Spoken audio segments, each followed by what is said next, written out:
مبسملا ومحمدلا ومصليا ومسلما أما بعد قال الله تبارك وتعالى في كلامه المجيد والفرقان الحميد أعوذ بالله من الشيطان الرجيم بسم الله الرحمن الرحيم وسيجنبها الأتقى الذي يؤتي ماله يتزكى اللهم صل على محمد وعلى آل محمد كما صليت على إبراهيم وعلى آل إبراهيم إنك حميد مجيد اللهم بارك على محمد وعلى آل محمد كما باركت على إبراهيم وعلى آل إبراهيم إنك حميد مجيد۔ معزز دوستو، آج 13 جنوری 2023 بمطابق 20 جمادی الثانی سن 1444 ہجری ہے۔ آج سے اگر ہم حساب لگائیں سن 13 ہجری کو نکال کے تو 44 میں اگر 13 جائیں تو پیچھے بنتے ہیں 31، تو 1431 سال پہلے 22 جمادی الثانی کو حضرت ابوبکر صدیق رضی اللہ تعالیٰ عنہ کا انتقال ہے۔ یعنی 2 دن بعد حضرت ابوبکر صدیق رضی اللہ تعالیٰ عنہ کو دنیا سے گئے ہوئے 1431 سال گزر جائیں گے۔ 22 جمادی الثانی سن 13 ہجری حضرت ابوبکر صدیق رضی اللہ تعالیٰ عنہ کا یوم وفات ہے۔ دراصل اسے بھی یوم شہادت کہنا چاہیے، لیکن یوم وفات کہنے کی بھی ایک وجہ ہے۔ آپ کہیں گے شہادت کا مطلب کیا ہے؟ حدیث پاک کے مطابق اگر کوئی موذی جانور ڈس لے اور اس کی وجہ سے بندہ فوت ہو جائے تو وہ بھی شہادت کی موت ہے۔ حضرت ابوبکر صدیق رضی اللہ تعالیٰ عنہ رسالت مآب علیہ الصلوۃ والسلام کے ساتھ رہتے تھے تو شہادت کی تمنا ان کے دل میں تھی، تو اللہ تعالیٰ نے شہادت کی تمنا پوری کی ہے ابوبکر کی، لیکن کسی کافر کی آنکھ کو ٹھنڈا نہیں ہونے دیا کہ وہ تلوار سے مار دے۔ اس کے لیے ترتیب یہ رکھی کہ سانپ جب ڈس رہا تھا حضرت ابوبکر کو تو زہر اس کا ان کے جسم میں گیا۔ غار ثور کے اندر رسول اللہ صلی اللہ علیہ وسلم نے لعاب مبارک لگایا تو جیسے کوئی زہر تھا ہی نہیں۔ ابوبکر صدیق کی ساری زندگی اتنی بہترین، معجبین، دل نشین، حسین گزری ہے، لیکن شہادت کے وقت، وفات کے وقت تو جو رب سے دعائیں مانگی تھی کہ اللہ ہمیں بھی اپنے راستے میں موت شہادت دے، تو رب کی قدرت کو یہ منظور نہیں تھا کہ کسی کافر کی آنکھ ٹھنڈی ہو اور وہ اسے تلوار سے مار دے اور وہ کہیں ہم نے پیغمبر کے سب سے بڑے ساتھی کو یوں قتل کیا ہے۔ تو اللہ نے ابوبکر کی دعا قبول کی، اسی زہر کے اثر سے انہیں انتقال دے دیا، کیونکہ دنیا سے جانا تو تھا ہی، تو اس زہر کے اثر سے شہادت بھی مل گئی اور کافر کی آنکھ بھی ٹھنڈی نہ ہوئی۔ تو بظاہر وفات ہے، کسی کافر کا مارنا نہیں ہے، تو اس لیے یوم وفات کہتے ہیں، ورنہ دراصل یوم شہادت ہے۔ یہ معاملہ انبیاء کے ساتھ بھی ہوتا ہے۔ رسالت مآب علیہ الصلوۃ والسلام بھی شہید ہے۔ آپ کہیں گے کیسے؟ حضور پاک علیہ السلام تو دنیا سے رخصت ہوئے ہیں، کسی کافر کی تلوار نہیں لگی۔ تو میں اس بارے میں آپ کی خدمت میں بات کرتے ہوئے کہتا ہوں، ظاہری طور پہ بات تو یہی ہے، لیکن صحابہ کرام رضی اللہ عنہم اجمعین بتاتے ہیں کہ حضور پاک علیہ السلام کو بھی رب نے شہادت دی ہے۔ کیوں؟ حضور دعا مانگتے تھے اللہ مجھے شہادت کی موت دے، تو اللہ نے حضور پاک کی اس دعا کو رد نہیں کیا، بلکہ شہادت کے رتبے کی ترتیب تبدیل کر دی ہے۔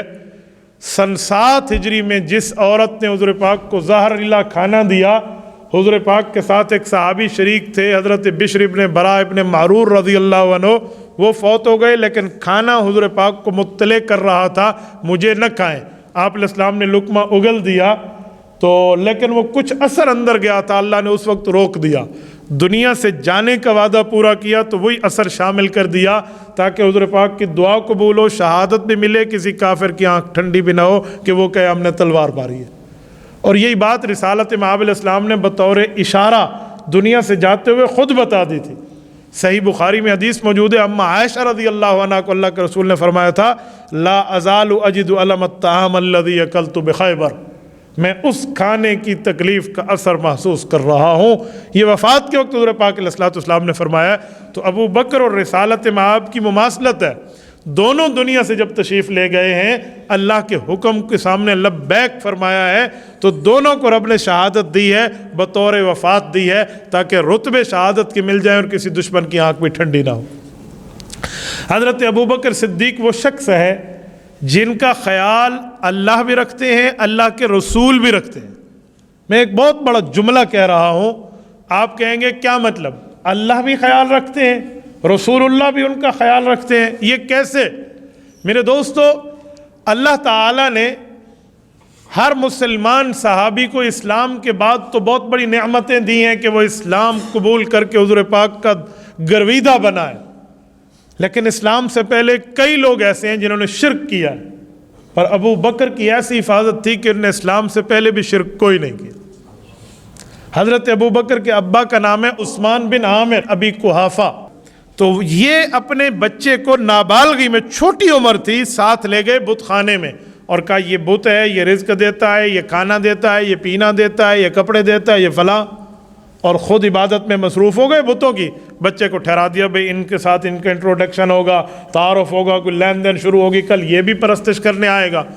تو حضرت ابوبکر صدیق کہتے ہیں میں نے اس وقت بت سے کہا، اوے بت مجھے بھوک لگی ہے یار، انی جائع فاطعمنی، مجھے بھوک لگی ہے، کھانا تو کھلا۔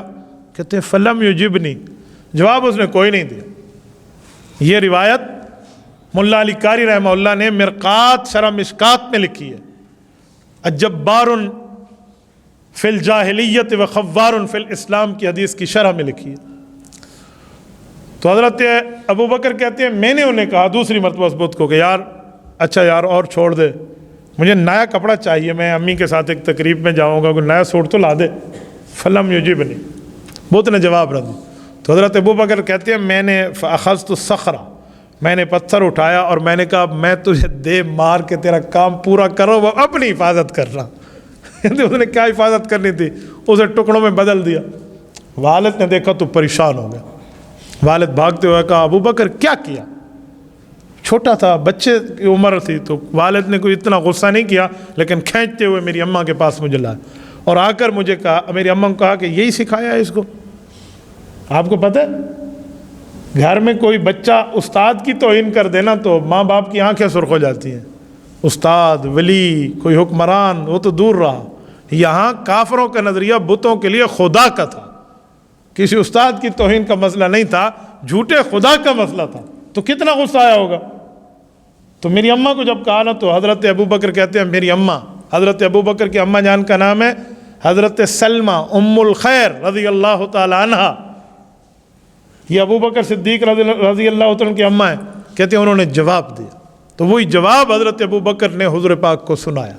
دراصل یہ سارا واقعہ حضرت ابوبکر نے خود سنایا تھا اللہ کے رسول کو کہ میں اپنے بارے میں آپ کو بتاؤں، میرے بچپن کی ایک بات ہے۔ تو حضرت ابوبکر آپ علیہ السلام کو بتانے لگے کہ میری اماں نے میرے والد کو کہا کہ اسے کچھ نہ کہو۔ تو آپ نے کہا کیوں کچھ نہ کہوں؟ تو کہا میں شاید تمہیں بتا نہیں سکی ایک بات۔ تو اس کے والد ان کو دیکھنے لگے کون سی بات رہ گئی ہے جو تو نے مجھے نہیں بتائی؟ کہ یار ایک بات تھی۔ کہ کیا؟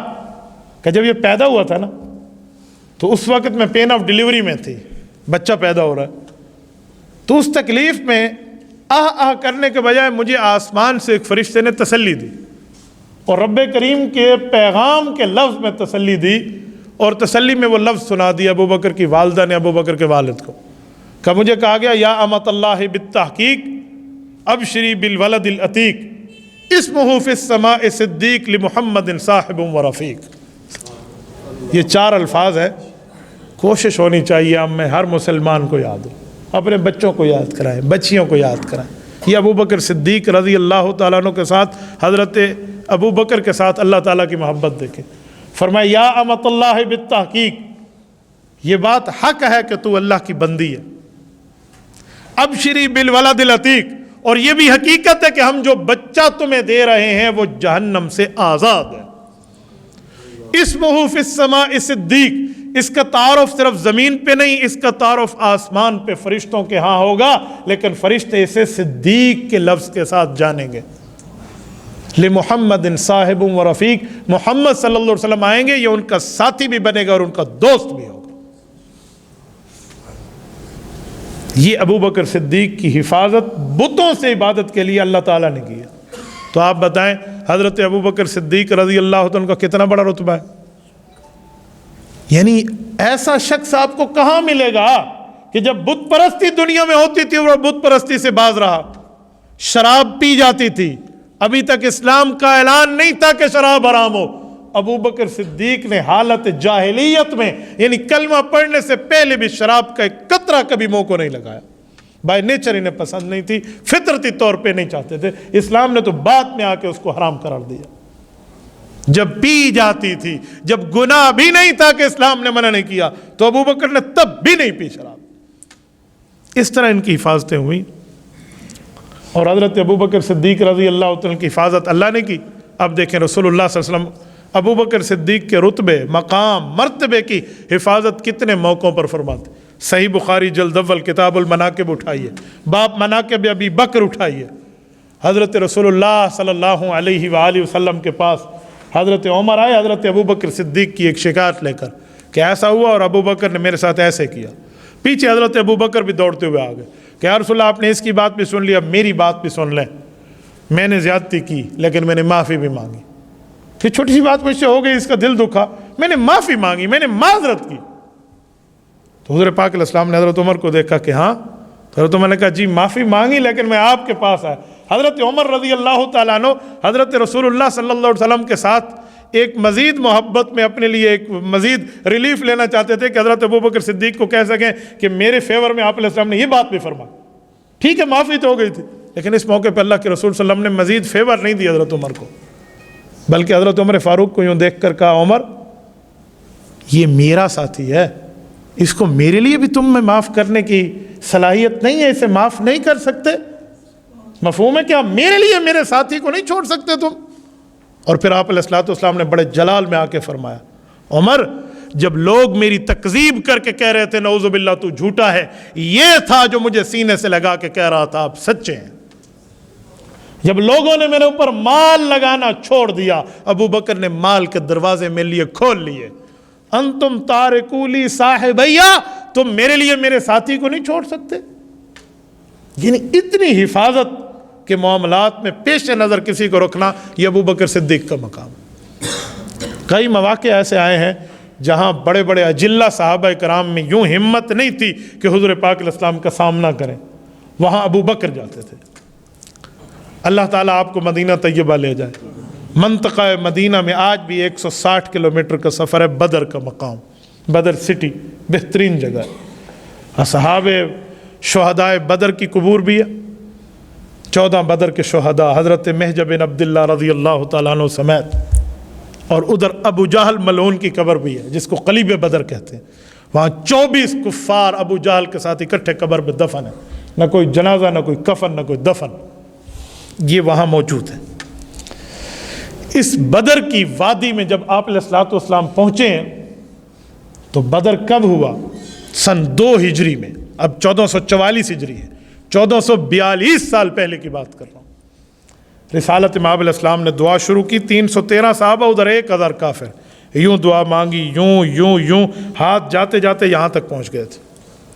جو کندھے پہ چادر تھی وہ نیچے سرک کے گر رہی تھی، اور رسالت امام علیہ السلام کے دعا کے یہ لفظ تھے اللہم ان تہلک هذه العصابہ لا تعبد فی الارض، میرے مولا یہ میری محنت آج اس دنیا میں ختم ہو گئی، تیرا نام کیسے دھرتی پہ لیا جائے گا؟ یہ مؤمنین اور توحید پرستوں کے لوگ ملے، اپنی محنت کی شکل میں لایا ہوں۔ یوں دعائیں مانگی جا رہی، اور آپ علیہ الصلوۃ والسلام رو رہے ہیں اور رب کریم سے مناجات کر رہے ہیں، اور ایک لمبا وقت گزر گیا۔ اس موقع پہ کوئی صحابی حضور پاک کے قریب جانے پہ تیار نہیں ہے۔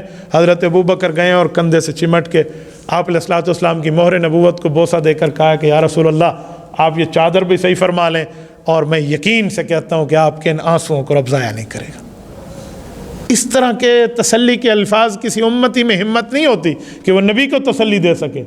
امتی کہاں نبی کو تسلی دے سکتا ہے، لیکن یہ وہ الفاظ ہیں جو ابو بکر صدیق کی زبان سے گویا اللہ تعالیٰ نے جاری کرائے ہیں۔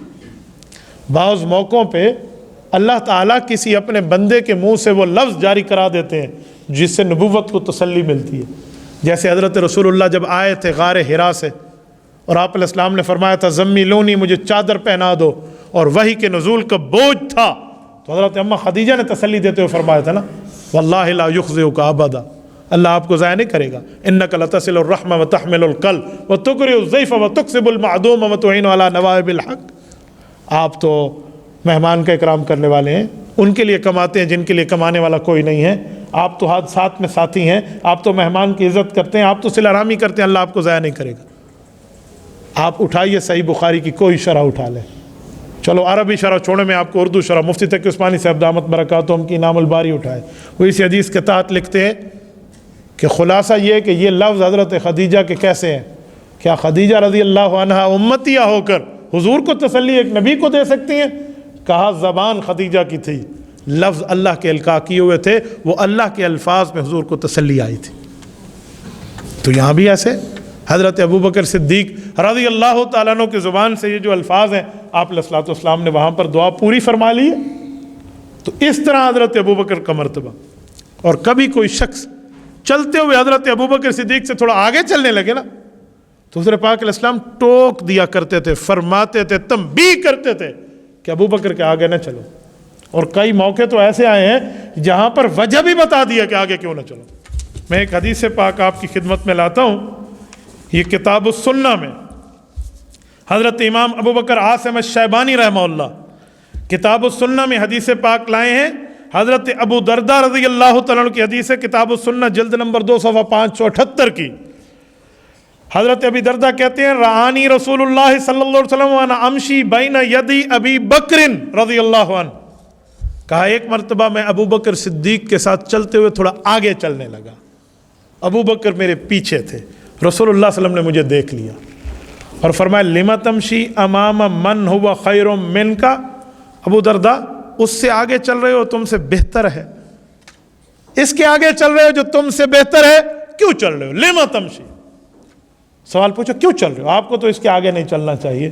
اور پھر اگلا جملہ فرمایا ان ابا بکر خیر من طلعت علیہ الشمس وغربت، کہ اس دھرتی پہ رب نے سورج کو تخلیق کیا ہے، جہاں سورج طلوع ہوتا ہے، جہاں سورج غروب ہوتا ہے، جو جو اس کی روشنی اور اس کی غربت، اس کے طلوع اور غروب کو دیکھتا ہے، ان سب کی زندگیوں میں سب سے افضل ہے تو ابو بکر صدیق ہے۔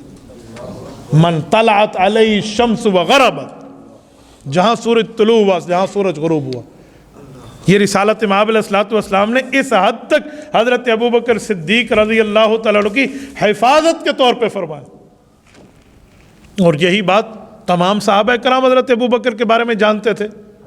ایک موقع پہ حضرت علی المرتضیٰ رضی اللہ عنہ کا خطبہ نقل کیا ہے امام احمد ابن حنبل الشیبانی رحمہ اللہ، المتوفی 241 ہجری، نام ہے دنیا میں چوتھے نمبر پہ سب سے بڑے امام ہیں امام احمد ابن حنبل۔ ان کی اپنی کتاب ہے فضائل الصحابہ، جس میں صحابہ کرام رضی اللہ عنہم اجمعین کے فضائل اور مناقب اللہ کے رسول کی زبان کے انہوں نے نقل فرمائے۔ حضرت علی المرتضیٰ رضی اللہ عنہ کا خطبہ حضرت امام احمد ابن حنبل ذکر فرماتے ہیں خطبنا علی رضی اللہ تعالی عنہ علی ھذا المنبر۔ حضرت امام احمد ابن حنبل اس وقت کوفہ کی جامع مسجد میں موجود تھے۔ امام احمد بن حنبل عراقی ہیں، اور حضرت علی المرتضیٰ نے اسلام کا دارالخلافہ بھی عراق شہر کوفہ کو بنایا تھا، تو اسی جگہ موجود ہے، اسی ممبر کی طرف اشارہ کر کے امام احمد بن حنبل فرماتے ہیں کہ اسی ممبر پہ جہاں آج بیٹھ کر میں تمہیں قرآن اور حدیث کی تعلیم دے رہا ہوں، ایک وقت تھا اسی ممبر پہ حضرت علی المرتضیٰ بیٹھے تھے اور خطبہ دے رہے تھے، فحمد اللہ وذکرہ ما شاء ان یذکرہ۔ حضرت علی المرتضیٰ اللہ کی حمد اور ثنا بیان کر رہے تھے، اللہ تعالیٰ کا ذکر فرما رہے تھے، فرماتے رہے جتنے اللہ نے چاہا یہ بیان فرماتے رہے، اور آخر میں حضرت ابوبکر کی بات آئی تو ایک ہی جملے میں ابوبکر صدیق کی فضیلت یوں بیان فرمایا ان خیر الناس بعد رسول اللہ صلی اللہ علیہ وسلم ابو بکر۔ کہا لوگو ہمارا عقیدہ یہ ہے، ہم رسول اللہ صلی اللہ علیہ وسلم کے بعد کسی کو حضور پاک کے بعد اس دھرتی پہ لوگوں میں سب سے افضل مانتے ہیں تو ابو بکر صدیق ہے۔ یہ اسی ممبر پہ امام احمد ابن حنبل نے بیٹھ کے دوبارہ اس حدیث پاک کو دہرایا ہے، جہاں سیدنا علی المرتضیٰ رضی اللہ تعالیٰ عنہ بیٹھ کر یہی حدیث پاک سنا رہے تھے۔ اور میرے دوستو، حضرت امام ابو بکر الآجوری رحمہ اللہ البغدادی، ان کی کتاب ہے کتاب الشریعہ، حدیث پاک سے بھرپور کتاب ہے، صحابہ اکرام کے اقوال، اہل بیت عظام کے فتاوی جات، فقہاء امت کی باتیں، ان نے اس کتاب سے اس کو بھر دیا ہے، کئی جلدوں پر ہے۔ اس کی چوتھی جلد کے صفحہ 7871 کو پڑھنے لگا ہوں۔ حضرت انس ابن مالک رضی اللہ تعالیٰ عنہ کا فرمان امام آجوری رحمہ اللہ لائے ہیں۔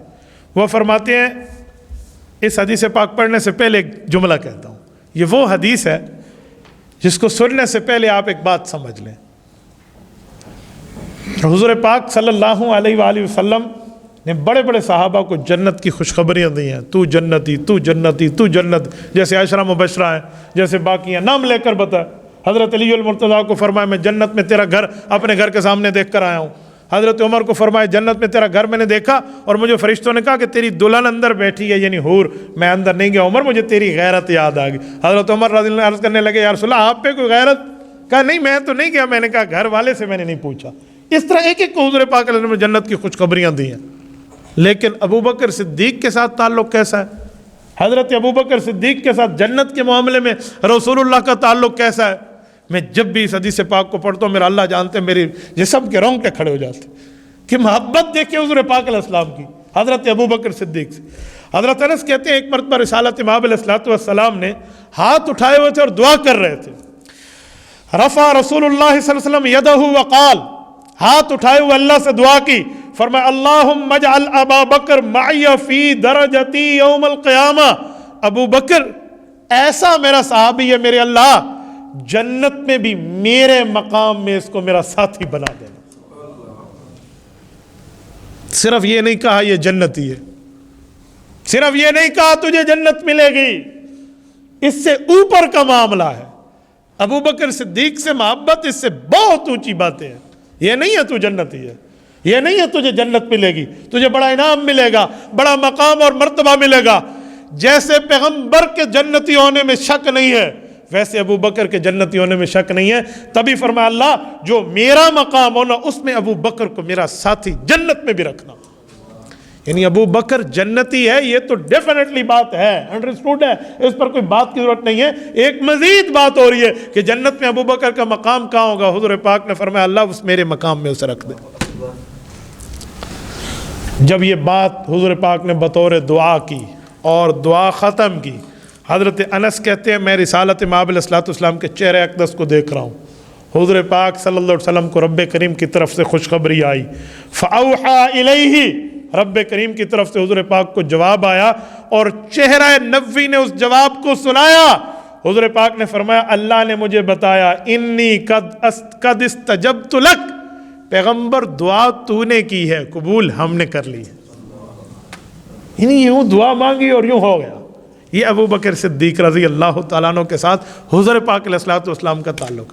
میں نے تبھی کہا جس کی حفاظت اللہ نے بھی کی ہے، جس کی حفاظت رسول اللہ نے بھی کی ہے، یہ ابو بکر ہے۔ حضرت ابو بکر صدیق رضی اللہ تعالیٰ عنہ کا مقام اور مرتبے کے لیے میں صرف ایک ہی لفظ کہتا ہوں، حفاظت رسالت میں اگر کوئی صحابی بھی نہ ہو نا، اکیلا ابو بکر کافی ہے۔ کیسے؟ ہجرت کی رات اکیلا ابو بکر تھا نا، دشمنوں کے نرغے سے نکال کے لائے ہیں۔ کتنی جگہ سے؟ 500 کلومیٹر کے زائد کا سفر بنتا ہے مدینہ طیبہ اور مکہ مکرمہ۔ آج بہترین قسم کے روڈ ہیں، مدینہ طیبہ سے مکہ مکرمہ کے جو ہجرت ہائی وے ہے، باقی روڈوں پر تو 120 کی سپیڈ کی اجازت ہے، وہاں 140 کی اجازت ہے، وہاں بورڈ لگے ہوئے ہیں، یعنی اتنا تیز آپ جا سکتے ہیں۔ شاید تیز سے تیز بندہ گاڑی بھی بگائے نا ان روڈوں پر 500 کلومیٹر کے لگ بھگ، ورنہ 3-3.5 گھنٹے کہیں نہیں گئے، شاید اس سے زائد 4 لگتے ہوں گے۔ میں 3 کہہ رہا ہوں، اگر زائد بھی بندہ بگائے اور اس پہ 2-4 مخالفے یعنی کہ چالان بھی برداشت کر لے۔ میں نے الحمدللہ روڈ پر کئی مرتبہ ڈرائیو کی ہے، بائی ایئر بھی آیا ہوں، بائی روڈ بھی آیا ہوں۔ یہ طریقے ہجرت اسے کہتے ہیں، ہجرت ہائی وے۔ آج تو جو زمانہ ہے جہازوں کا، گاڑیوں کا، بہترین قسم کی ہم جو ہے نا کار میں وہاں سفر کر رہے ہوتے ہیں، یہ سفر ابو بکر صدیق کا رسالت مآب کے ساتھ ایمرجنسی کی حالات میں تھا اور پیدل تھا. بعض جگہ اونٹنی ہے، بعض جگہ ہے، یا بعض جگہ نہیں ہے تو پیدل چل رہا ہے. اکیلا ابو بکر ہے، اور اکیلا ایسا ہے، حضرت امام ابن القیم رحمہ اللہ نے زاد المعاد فی ہدی خیر العباد میں لکھا ہے، احیانا یمشی یمینا ویمشی شمالا ویمشی اماما ویمشی خلفا کما لک یا ابا بکر. حضور پاک علیہ السلام نے تو ایک موقع پہ پوچھ بھی لیا کہ ابو بکر کبھی دائیں کبھی بائیں کبھی آگے کبھی پیچھے مختلف طرح سے چل رہے ہو، ایک سائڈ میں نہیں چلتے. تو ابو بکر صدیق رضی اللہ عنہ نے عرض کیا، یا رسول اللہ اگر حکم ہے تو میں ایک ہی سائڈ پہ چلوں گا، اور اگر میری مرضی پوچھے تو میری رائے ہے مجھے چاروں طرف چلنا چاہیے. فرمایا کیوں؟ کہا میں اکیلا ہوں اور آپ اللہ کی امانت ہیں، آپ کی حفاظت میرے ذمے ہے. زہ نصیب جب میں دائیں طرف سے مطمئن ہو جاتا ہوں کہ اب یہاں سے کوئی وار نہیں ہوگا تو پھر اپنی سائڈ بدلتا ہوں، پھر اس طرف سے اطمینان کے بعد دوسری اور تیسری اور چوتھی سائڈ پہ آتا ہوں. تو اس کے تحت علماء کہتے ہیں اکیلا ابو بکر ہو نا تو ذات رسالت کی حفاظت کے لیے کافی ہے، وہاں کسی اور کی ضرورت نہیں ہے. تو اس سے اندازہ لگا لیں سیدنا ابو بکر صدیق رضی اللہ تعالیٰ عنہ کا مقام اور مرتبہ کتنا ہے. 2 دن کے بعد ان کی یوم وفات ہے اور وہ 1431 سال پورے ہو رہے ہیں. میں نے گفتگو آپ کی خدمت میں کی ہے اور بڑے درد دل سے آپ کو کہوں گا، کوشش کریں یہی باتیں اپنی نسلوں تک پہنچائیں، اپنے گھر بتائیں، اپنی فیملیز کو بتائیں، اپنے بچوں کو سنائیں. اور رات کو سوتے وقت انہیں 2 ڈرامے کی قسط دکھانے سے بہتر ہے حقیقت بتاؤ. آج ڈرامے ہمارے اوپر اتنے اثر انداز ہو رہے ہیں، لفظ منہ سے بھی کہہ رہے ہوتے ہیں ڈرامہ ہے، اور پھر بھی دیکھتے ہوئے میں نے سنا ہے لوگ کہتے ہیں ہماری آنکھوں میں آنسو آ جاتے ہیں، مانتے بھی ہیں ڈرامہ ہے پھر بھی رو رہے ہیں، او اس کے ساتھ ظلم ہو گیا، انا للہ. جب مانتے ہو ڈرامہ ہے، جب مانتے ہو ایکٹنگ ہے، جب مانتے ہو فلمایا گیا ہے، تو اس کو دیکھنے سے بتانے سے بہتر ہے دین کی باتیں سنائیں تاکہ دنیا بھی روشن ہو، قبر بھی روشن ہو. یہ باتیں بتائیں گے سنائیں گے تو ہماری نسلیں آئندہ کی بچ پائیں گی، ورنہ کوئی نہیں. اور یہ بات یاد رکھیں، صرف بیوی کا یہ حق نہیں ہے کہ خاوند کما کے اسے باہر سے پیسہ لا کر دے، بیوی کا یہ بھی حق ہے کہ خاوند نے جو باہر دین کی بات سنی ہے اسے آ کر بتائے، سنائے، سمجھائے. یہ بھی حق ہے، یہ تو ہم گھر میں نہیں بتا. تو آپ چاہیں، آپ جتنے حضرات بیٹھے ہیں گھروں میں باتیں سنایا کریں، سمجھایا کریں. بچوں کو سمجھانے کا بہترین وقت ہوتا ہے رات کو سوتے وقت، ماں باپ اسے قریب بٹھا کر جو پیار سے سمجھائیں گے بتائیں گے، واقعہ کے طور پہ تو کیا سے کیا بات ہو جائے گی. گھروں کے ماحول پھر یوں بدلتے ہیں. اگر آپ نے دینی ماحول اپنے گھروں میں کریٹ نہ کیا تو پھر ایسی کئی دنیا کی طاقتیں، لوگ ہمارے پاس آتے ہیں، مولوی صاحب تویز دے چا پوتر نے آج پیو کو چاٹ ماری ہے، آج بیٹے نے باپ کو تھپڑ مارا ہے. ہم کئی مرتبہ ایسے سنتے ہیں. یہ بدتمیز حضرت، ان کو سمجھائیں باپ کی عزت کیا ہے. جب سمجھانے کا زمانہ تھا آپ نے اپنا کتنا حق پورا کیا، تو اس وقت ہمیں یہ کرنا چاہیے. تو آج وہ وقت ہے، ہم چاہیے کہ ہم یہ انشاءاللہ تعالی آگے بتائیں گے نا. ایک اعلان بھی سن لیں، یہی 17 تاریخ جس کی آج 13 ہے، منگل والے دن عشاء کی نماز کے بعد ہمارے جامع مسجد کلام مولانا احمد صاحب بڑی مسجد میں 80واں سالانہ 80 سال اس سالانہ جلسے کو پورے ہو رہے ہیں. حضرت ابو بکر صدیق رضی اللہ تعالیٰ عنہ کے لیے پروگرام ہے وہاں پر. تو آپ سارے حضرات کوشش کریں، خود بھی، اپنے دوستوں کو بھی، اپنے بھائیوں کو بھی، کہ آپ عشاء کی نماز جامع مسجد کلام میں آ کر پڑھیں. گھنٹے 1.5-2 کا پروگرام ہوتا ہے، تو اس میں بھی آپ شرکت کریں. اور وہاں پر مزے کی بات یہ کہ خواتین کا علیحدہ پردے کا وہاں نظام موجود ہوتا ہے تاکہ وہاں خواتین بھی آئیں تو وہ بھی سن سکتے ہیں. جزاکم اللہ تعالی. مفتی صاحب رزق حلال کے لیے وظیفہ بتا دیں. رزق حلال کے لیے 2 باتیں ذہن میں رکھیں. پہلی بات ہے گناہوں سے بچیں، اور دوسری بات ہے استغفر اللہ. یہ تسبیح کم از کم 70 مرتبہ نہیں تو 100 مرتبہ یا 70 مرتبہ دن میں آپ صبح اور شام کی ترتیب پہ پڑھ لیں. قرآن کریم میں ہے سورۃ نوح پارہ نمبر 29 میں کہ جو استغفار کرتا ہے رب کریم اسے رزق بھی عطا فرماتے ہیں اور اللہ تعالیٰ اسے اولاد نرینہ بھی عطا فرماتے ہیں. مفتی صاحب ہم نے ایک پلاٹ خریدا ہے، اس کے کچھ سال بعد نفع پر اسے فروخت کرنے کے لیے، اس پر اب زکوٰۃ دینی ہوگی یا نہیں؟ جی ہاں، جو آپ نے کاروبار کی نیت سے پلاٹ خریدا ہے کہ پھر اسے بیچیں گے، جتنی قیمت اس کی بڑھتی جائے گی وہ کمرشل ویلیو پہ آپ کی زکوٰۃ بھی اتنی ہی ترتیب پہ جائے گی. مفتی صاحب ایک لائٹ بینک اسلامک بینک ہے، آفس بوائے بولتے ہیں، میری نوکری وہاں جائز ہے کام کی؟ میں نہیں سمجھتا کہ کوئی اسلامک ترتیب میں ان کی یہاں ہے. وہ تو چند بینک ہے جن کے اوپر علماء کرام میں سے کچھ طبقے نے اس کو جائز کہا ہے. میں بینک کی نوکری کی کبھی ایڈوائس بھی نہیں دیتا اور کبھی اس کو جائز بھی نہیں کہتا. باقی جن کو علماء کرام نے کہا ہے اس میں تو چلو گنجائش ہے کہ اس پر علماء کی جوری فیصلہ کر چکی ہے. باقیوں کے لیے اگر فتویٰ یا جواز کی صورت ہے تو وہ پروف کرے. باقی ان کے پاس ہے نہیں. عام طور پہ یہ سودی ہوتے ہیں, بس انہیں ادھر ادھر وہ کام کیا ہوتا ہے. یا تو 100% کوئی معاملہ ہو تب جا کر اس پہ بات کی جا سکتی ہے. پتہ نہیں اس پہ ہو نہ ہو, میں کہوں نہیں اس بینک میں بھی ہے, وہ بینک نہ ہو جن کو اسلامی کہا گیا ہے, تو پھر آپ کو گناہ نہیں ملے گا. میری گردن کل قیامت میں جہنم کی پل بنے گی. تو میری گردن میں تو وہ طاقت نہیں ہے کہ میں سود کے پیسے کے لیے اپنی گردن کو جہنم کی پل بنوا لوں. جزاکم اللہ تعالی. اقول قولی ھذا واستغفر اللہ وآخر دعوانا ان الحمد للہ رب العالمین.